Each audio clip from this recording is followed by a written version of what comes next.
All right, everyone. This is Erin Ashley Simon. This is Brandon Killabh. And welcome to another episode of Grassroots Podcast, where it's all about the stories of the future, the past, the present. We're just trying to know everything about our guests. Everything. Everything.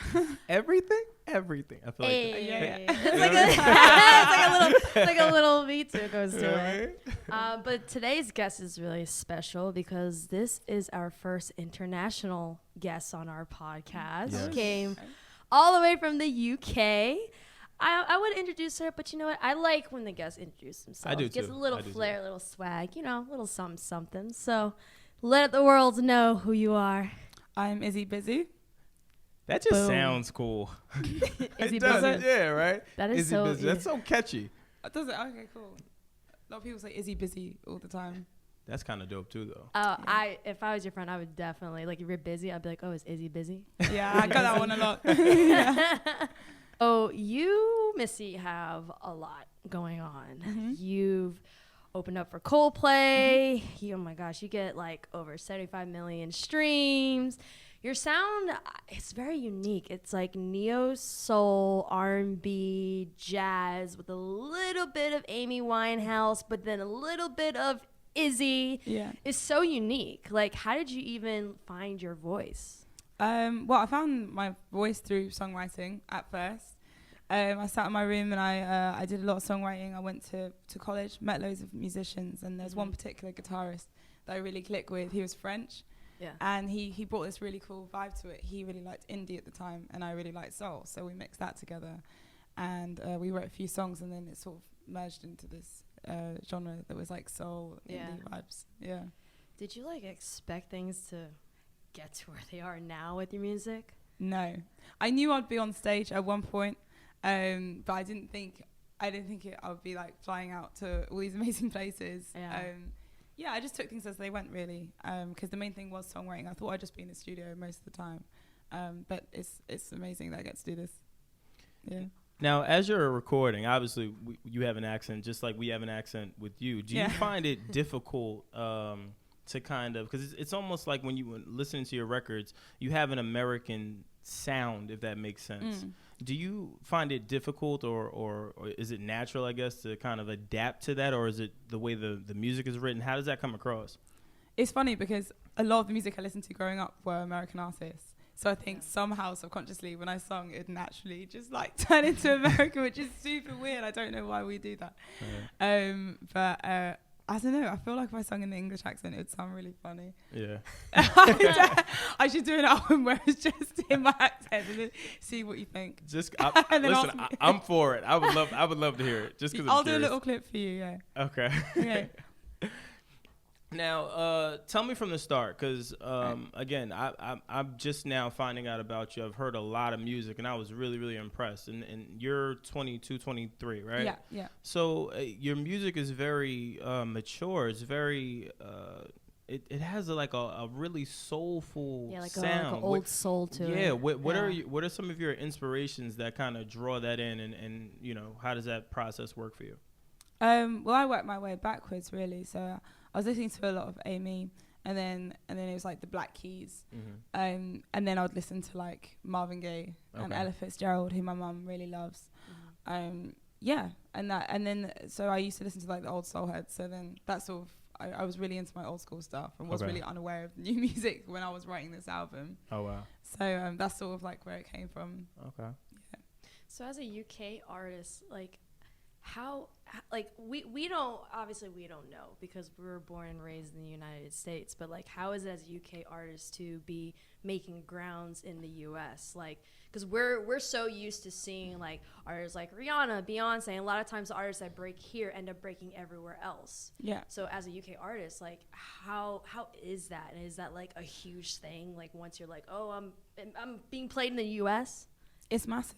It's absolutely massive. Because one, I don't live here, and two, I'm really surprised at like how far it's gone across the board. But I think it's so great with like all the social media and everything that I have access to those people as well. And music is so accessible at the moment. But it feels good, and I like to be here, so it brings me here. That's awesome. Yeah. Honestly, the UK, oh my God, you guys have so many talented artists and you. singers. No, really. You guys too.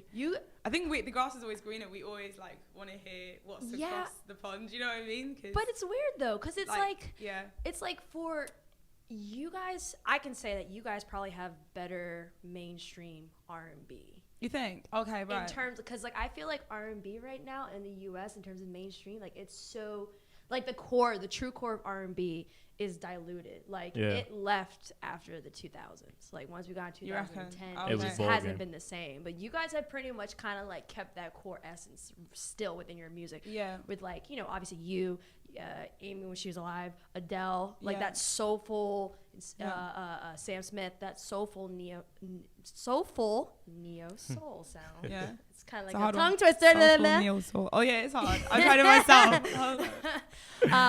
But yeah, you guys like still keep it. That's what I love about. What's changing all the time. Yeah, it's crazy how like trends change all the time. Trap's a massive thing in the UK. I think you guys have been a really big influence on that.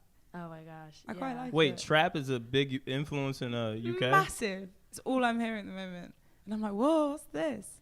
And it's like, it's crazy. Is it bigger than grime? Grime has been massive for ages, and it's still massive, but trap's taking over, I think. Really? Yeah.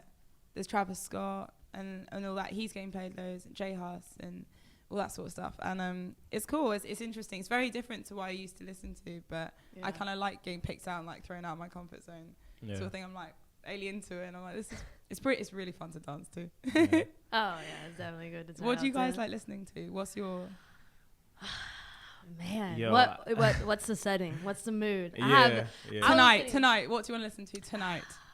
After a long week of work. A long week. Brandon, you go first. Me, I'm super old school. Okay. Like I love R&B. Okay. Even though I have like my hip hop favorites, but I'm really an R&B dude. Okay. So for me right now, like on the way over here, I was listening to Marvin Gaye, Stevie Wonder. Yeah. Oh my God, I love Marvin so much. Yeah, like I listen to stuff like that, man. But I mean, that's just like unspoken for. That's brilliant stuff. Yeah. Yeah. You know what's hilarious?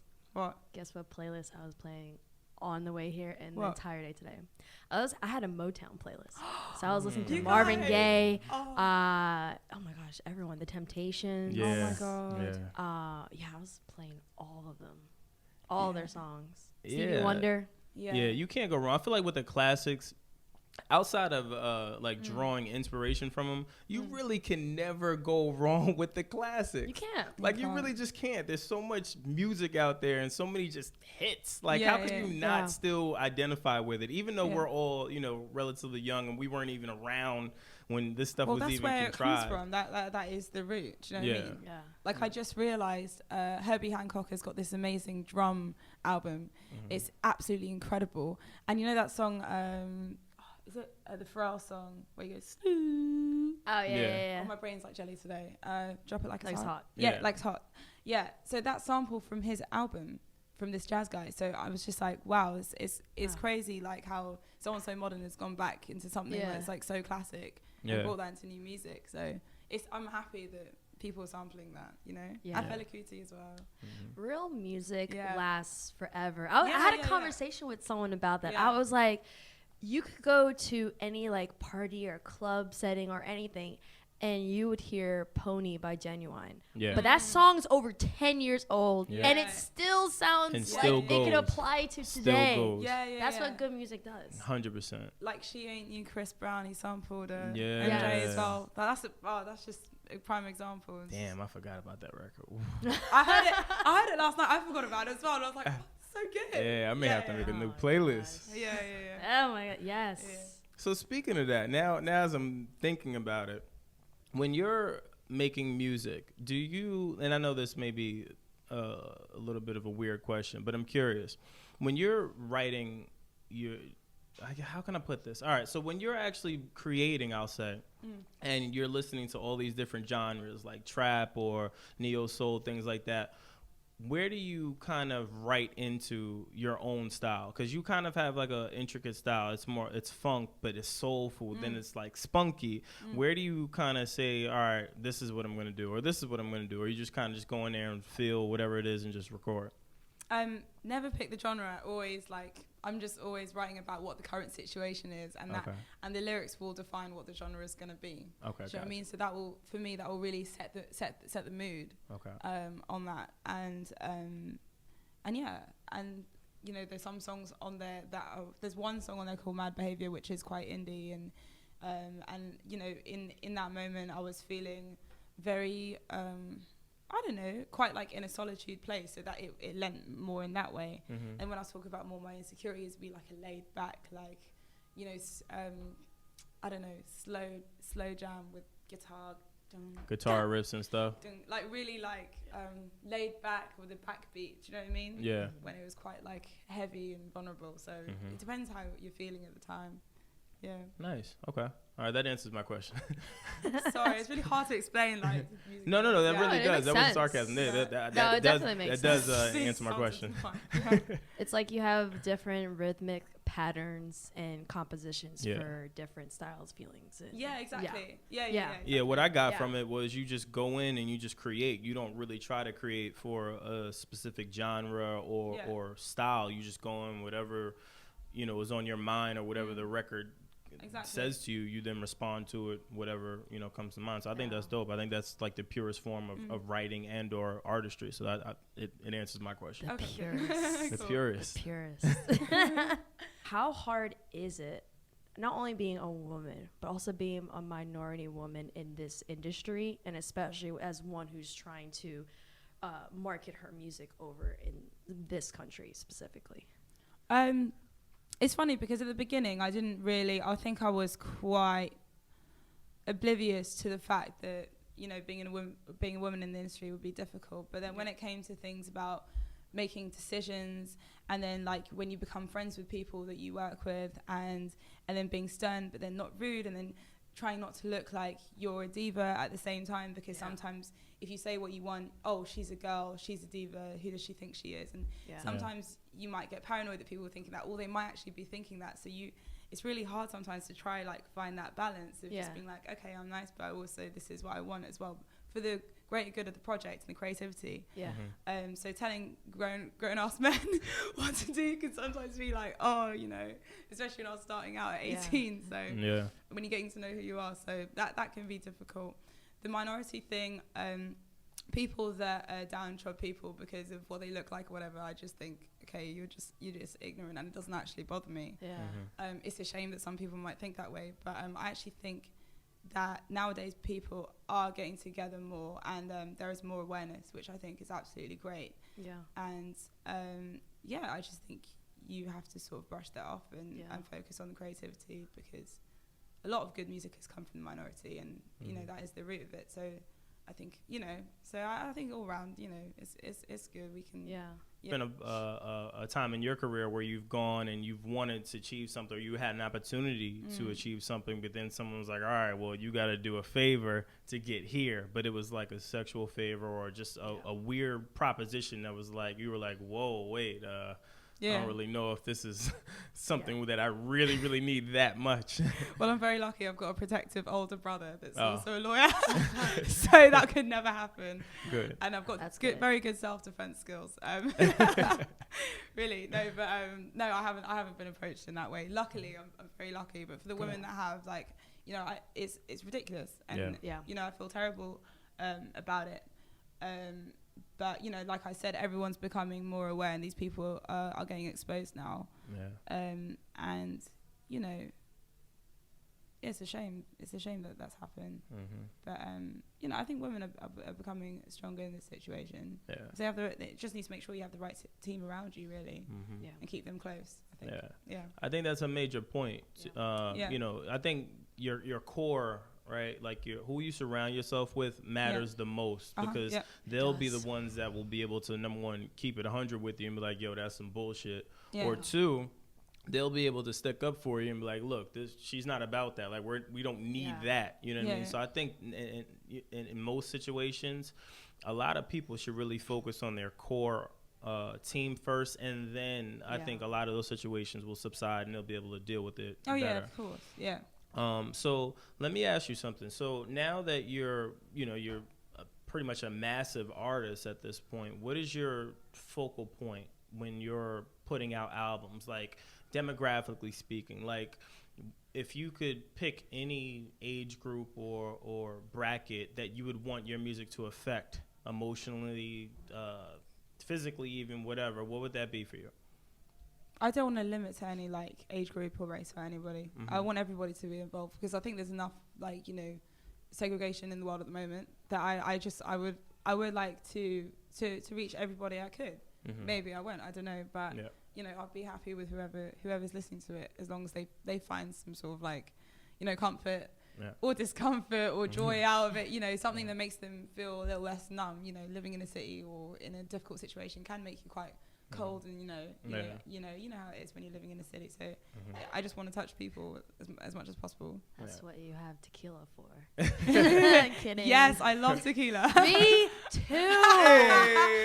Oh my gosh, it's the only drink that doesn't make me fall asleep. And it's the only drink. It's like it's oh my gosh. It's almost like it's like a alcohol version of coffee, especially with the Yes, I always tell people too. Like tequila like keeps me like grounded. It's so weird. Keeps you grounded. It keeps me grounded. That's wild. You can take your drink then. You need those moments. I think they shape you, and I think that you know, in order for you to grow and have different experiences, you got to wild out. So I'm sure in retrospect, you probably feel bad about it now because your mom was like, "What the hell happened?" But I'm sure she's probably extremely proud present day. She's super chill now. Yeah. She's got to be super happy. So let's talk music for a minute. Album. What's the favorite record on your album that you have? And what's one of the records that because it seems like everything is very personal on your album. So what's one of the records that you've written that someone could probably listen to and be like, damn, was that about me? What did I do wrong? Probably What Makes You Happy. Okay. And it does sound like I'm slating them and I'm saying you did this wrong. And I am, but then if you really listen to it, you realize that I'm actually saying I'm just being super insecure about it. Okay. And it's one of those songs where it's almost like a conversation, and I'm saying, oh my God, I'm so insecure about this situation, and I'm not proud that I am, but I am, and I can't help feeling this way.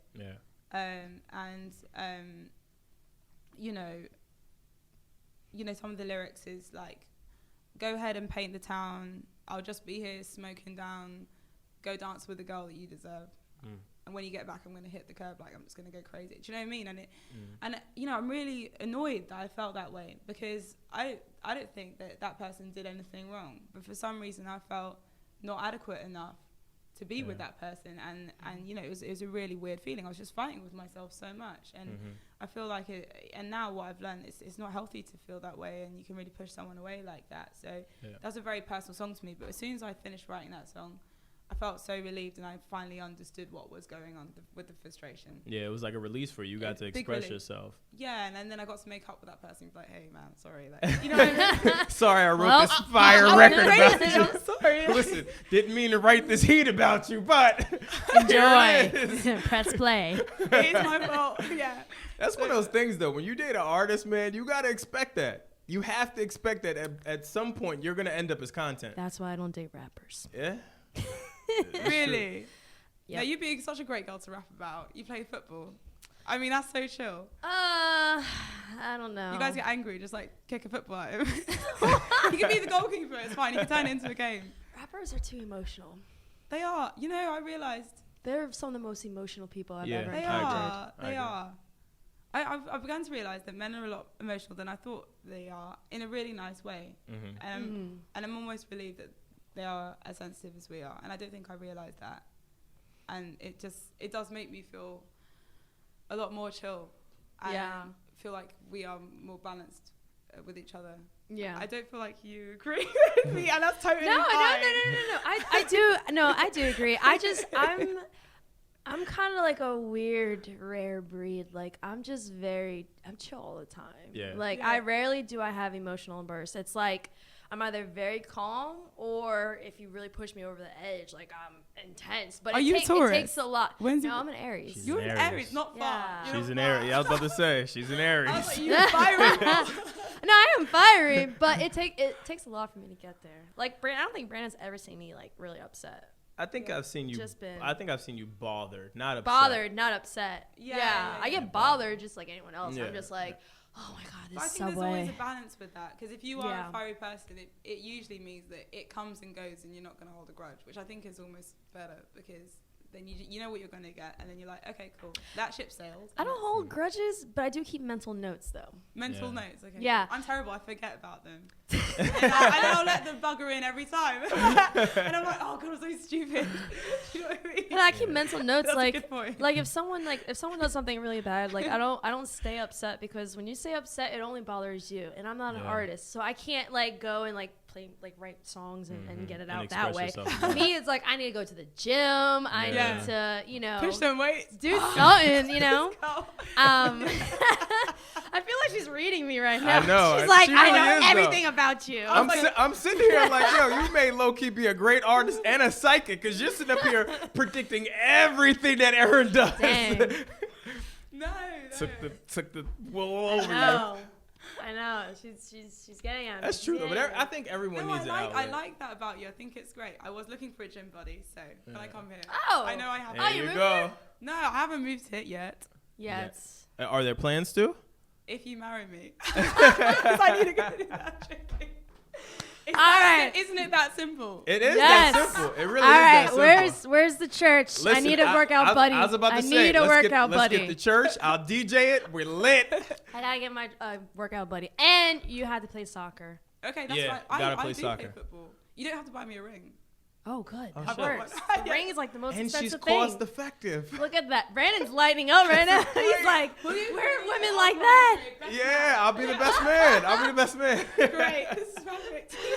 Oh, man. That is hilarious. But, another thing that we have in common. Yeah. I used to skateboard, too. Oh, my God. I love it. I used to skateboard and snowboard when I was younger. Snowboarding looks so difficult. I've skied once in my life. I fell on my face I did the snowboarding. splits. I'll never. Oh I fell on my face. All right, it's difficult. She's I found snowboarding easier than skiing, personally. Listen, I think maybe I overthought it though, because I went skiing. I went skiing. Skiing was not that bad. Yeah. It's something about being on a board and having to be just locked in and no control. I must have fell on my face a good 9 times to the point I was like, get this shit off me. Get it up. Like I was freaking out. I was zooming. I started snowboarding maybe when I was like 10. That's a good age. Yeah, you're like a pro great at this age. point. When you're a kid, you just don't have fear. You're so much closer to the ground. Do you know what I mean? Yeah. I mean, I'm not that much taller than what I was. So well, you must have been a tall 10 then. I'm 5'6". I was a lot shorter. Well, I was like maybe like 5 feet around then, and then I grew exponentially when I was in college. I didn't have my growth spurt till college. Really? Yeah. People must have been like, whoa. Well, I caught up to some people who have always been like, okay, oh, cool. hey up there. Yeah. But so how did you get into skateboarding? My ex-boyfriend. Oh, really? So he went to the toilet and he was staying at his aunt's house, and it was. Wait, hold on. I'm sorry. Did you say he went to the toilet? But I'm telling you the story of how. Like, wait, what? Sorry, I just would be like, wait, you went skateboarding? Yeah, basically, yeah. So, and then I saw his skateboard outside, and it's on a marble floor, and I was like, ooh, cool. And I tried it, and I literally fell flat on my face, and he came out the toilet. He was French. He's like, you want me to show you how to skateboard? And I was like, okay. I tried a million times in London. I was shit because like basically the ground is crap there. They need to fix up. And then we went to Paris together on this cute little trip. And the ground there is so smooth. And then he taught me, and after like 2-3 weeks, I finally learned how to do it. So that's how I learned. Took a lot of work. I'm not natural or anything. You probably jumped on it. Was like cruising. I used to like ride on rails and stuff like that. Oh my God. Yo, I was such an outdoorsy like radical kid. That's really relieving to hear. Learn something new every day. I know, right? I told you. I have so many. Because he knows that you are going to try to teach him. Yeah, I'm like, I didn't know this shit about her. It's more so because I'm pretty closed off. Not like closed off where it's like weird closed off, but I'm very like to myself, and there's a lot of things that like most people don't know. Like Brandon and I are really cool, and I've told him about a lot of things, but there's still things that he doesn't know about. I literally that he just learned right now. Every time we record, I learn something new every day. Every day. It's amazing. I got layers. Clearly. I got layers. Just when I think just when I think I'm pulling the onion back, a whole other fucking onion appears. That's how I'm gonna get into That's what I do. That's what I do. Yeah, but I saw like with skateboard. I definitely, I can say I stalked your Instagram, but Oh, did you? Okay. I had to. We all do, You know. each other, don't we? I do it in front of people. Well, I had to legit, like when I do research, I go towards like the first post you've ever done. Oh, that's like, so sweet. Yeah, I gotta do my job, Yeah. But it's so weird to say that. I was gonna say, God damn. I wonder if people do that. Like for me, like I have like I think like 2,000 something. Yes. Somebody, you know how long it takes to wait for your phone to load to go all the way down Instagram? Yeah. But there are people that have so much time of doing nothing. Yeah, they have so much time to do literally nothing that they go do things like Erin, that. I love you, but you're slowly climbing up my serial killer list. I've always been at the top. Listen, the day I told you I was Puerto Rican, you had me at number one. Yeah, so you're definitely. I'm still there. Music, I wanted to ask you this too. Title of your album, where did you come up with it? What was the inspiration behind it? I think I was in my room. I came back from a night out, and I was just like, oh, that was weird. And it was just one of those things where like everyone was out and everything, and when you're out and like everyone's having like an amazing time and everything's perfect, but for some reason you're just like I don't feel like, I don't know. So I sort of so I just went home and I wrote half a song as much as I could at 4 a.m. and then and then I wrote the title there in like one of my first flats. Yeah. Where I lived in London, and because it was all very new for me. Yeah. And in my head I was like, oh yeah, going out, this is my scene, like getting crazy every night, and then but then at the same time I didn't just want to be kept at home all the time, so I was kind of in this middle ground, and I was like, what? Just trying to figure it out. Yeah. So that's where it came from. Now, when you go on these huge, massive tours, like your first really, really big tour, like that's got to be amazing. Yeah. Are you ever nervous? And I know that sounds like the obvious question to ask, but it seems like you're very comfortable and natural in your space. But again, you're performing for millions of people and with amazing artists. So like when you're on these bills and you're playing for these different stadiums, how do you handle that pressure at such a young age? I handle it in a number of different ways, and sometimes I actually have no control in the situation, which I'm still learning about now. People say I look really chilled and everything, but inside I'm quite nervous in the beginning, and then I get into it. In the first song, I'm like, oh. I mean, it really depends who it's for. If it's for a lot of people, it's like an industry gig. It's very nerve-wracking because you know that they're watching. They're like, oh, are you the new sound? What's her brand? What's this? What's that? And they're really zooming in like that, and it really freaks me out. If it's for fans and people that just want to, have a good time and dance, I'm like, easy, cool, students, whatever. They just want to have a good time. When really it should just be the same every time. Because we are all humans at the end of the day. The bigger the crowd, the less pressure, which is weird. Really? You're further away from them, and then the lights hit so you can't see them. So you can't see them. So you actually, in your head you were singing to an empty room. And then when it's a small one, you can see all the eyeballs. Yeah, you're going to hear them slurping their drink. And that makes sense. Oh. Yeah, that makes sense. Because I feel like the smaller the crowds, while it's more intimate and you can connect a little bit more, it's one of those things where like you can have like a booger in your nose and you're like, yo, that shit's right there. Whereas if you're performing for a large crowd, you can literally just imagine them all gone and you can kind of zone out. Yeah. That's good though. Because it's like when you start out with music, you start out with small crowds. So it's like you get your jitters out, so when it comes to the big stage, you're already ready. Well, that's what I'm saying. She's already ahead of the game to even have that mindset. Like when I've performed for large crowds, I used to just be like, oh my god. The smaller crowds I had fun with, just because it was just that one person that I can kind of connect to in the crowd, and you know what I'm saying. And enjoy. Explain to her. Explain to your artistry. Explain to her. Oh, okay. She doesn't know. Oh, yeah. All right. So in my former life, prior to doing the show with Erin, I was a hype man for Joe Budden. Okay. So I've performed everywhere in the universe and seen a whole bunch of shit. But that was one of my I don't know if it's fears, but it was like an uncomfortable thing. Like it was like, I think it was like Australia, something weird. It was a huge stadium. And when I say at this time, I'd done like 1 million shows, but I was extremely nervous. because I'm just like, all of these people, they're just looking.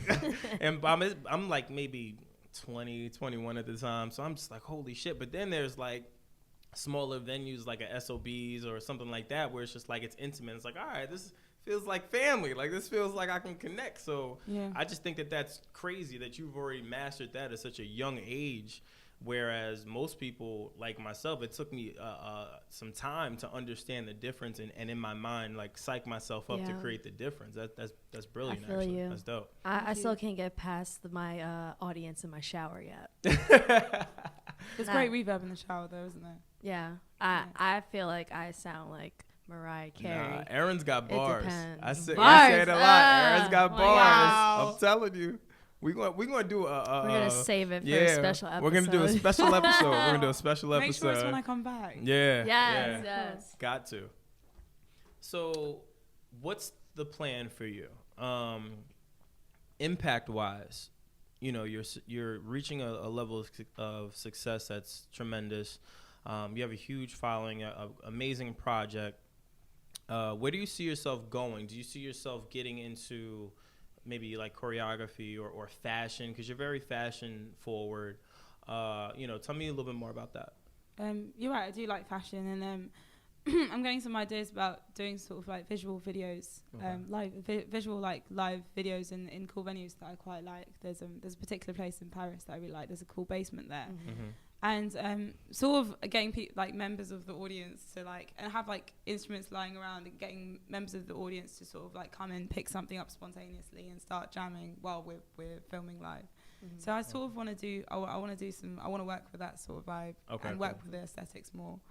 And you know, because for me the atmosphere that I sing in is very important. It really does change the way I perform. It's a very warm, cozy, red lamps and like very nice carpets and very cool painted walls and everything, and I want to get artists involved and all that sort of thing, and really take the time to do that.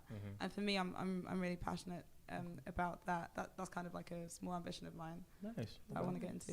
Yeah.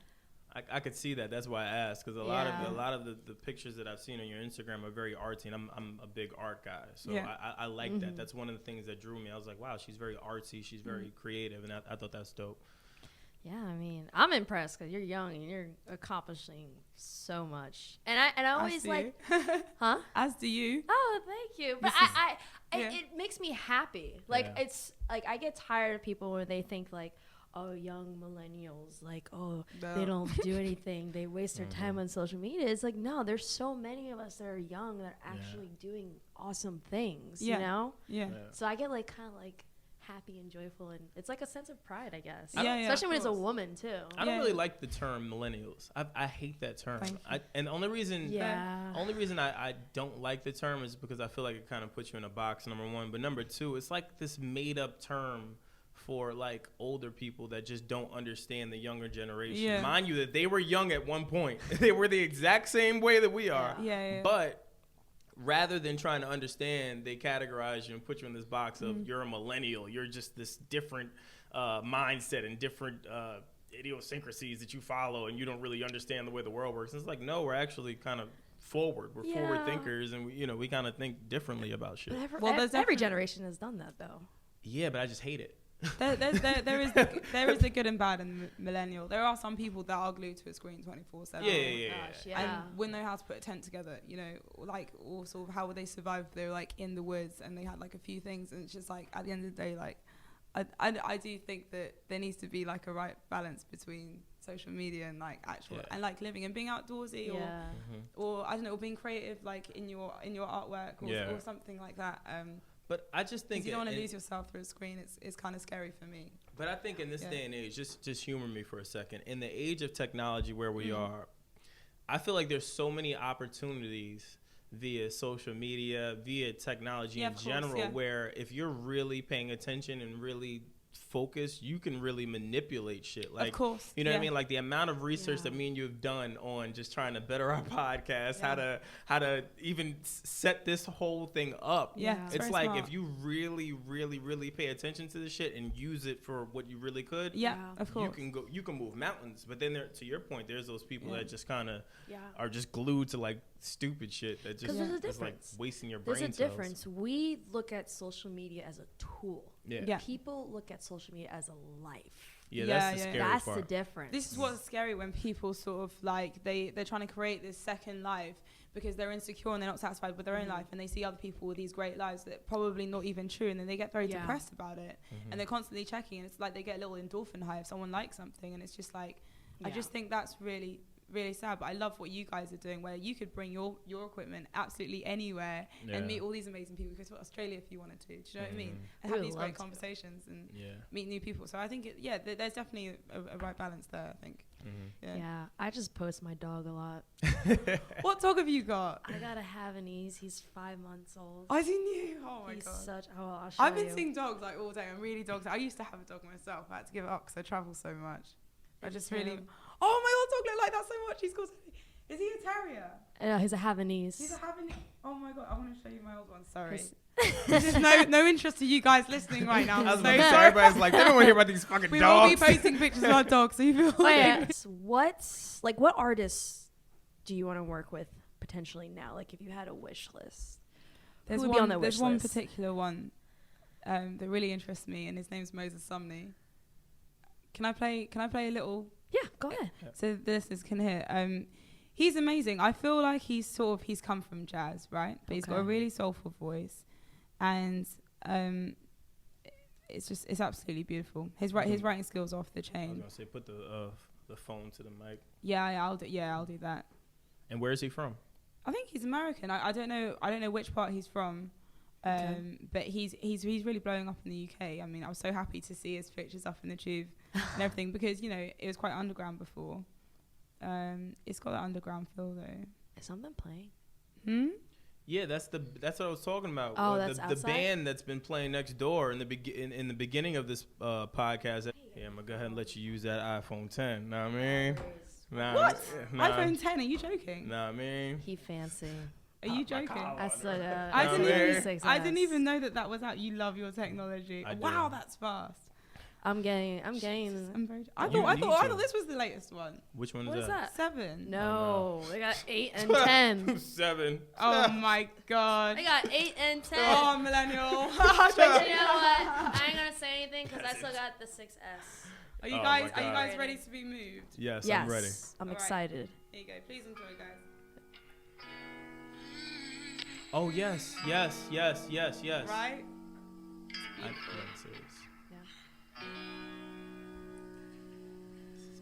Yeah, that would definitely be a good collaboration. 100%. Yeah, you two together would definitely be a good one.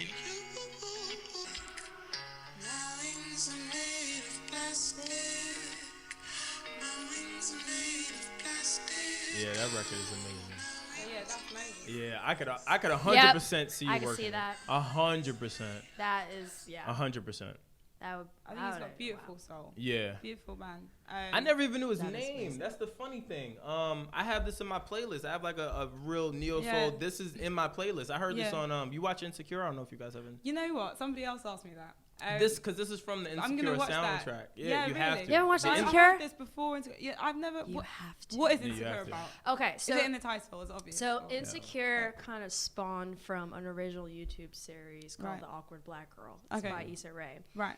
And essentially, like, I don't want to give it away, but like, basically, it follows a couple, or more specifically, Issa Rae's character. Yeah. Who's, what's her name? I forget. Whatever. I can't remember her name. But her character, and it's kind of like she lives in California. And she has a boyfriend at first who is like a deadbeat boyfriend, but then that like upgrades and like, it's like unique experiences, especially Black experiences that like everyone can relate to. You can relate to. Yeah, like you can find someone in there or a moment you're like, oh, I had that moment before. Or, oh, I remember that person. And it's a real cool show because Yeah. it's like, to Erin's point, it's one of those things where like they'll have like her best friend is like a hoe, so she's always fucking with mad dudes, and we all got that one friend. and she's always like judging her, like, yo, you a hoe, and she's like, I don't care, but it's, you know what I'm saying, like it's real life conversations that you have. Yeah. But the soundtracks are always amazing. Mind you, it's only on season 2, so you can catch up. But okay, cool. that's how I found this. I'm big on Shazam. I Shazam the shit out of everything. Oh, me too. Let me be I'll clear. Hear something, I'll be like, yeah, if there's One of something, the best apps out there. yeah, one time in the elevator at the other Yeah. place, a song came on. I was like, "What is that?" And my dumb ass put the phone up to the speaker, and I'm just Yeah. standing. And somebody came into You're like, the elevator, and I was like, awkward. I was like, all right, this is like awkward. I was like, Shazam. Yeah. They was like, yeah.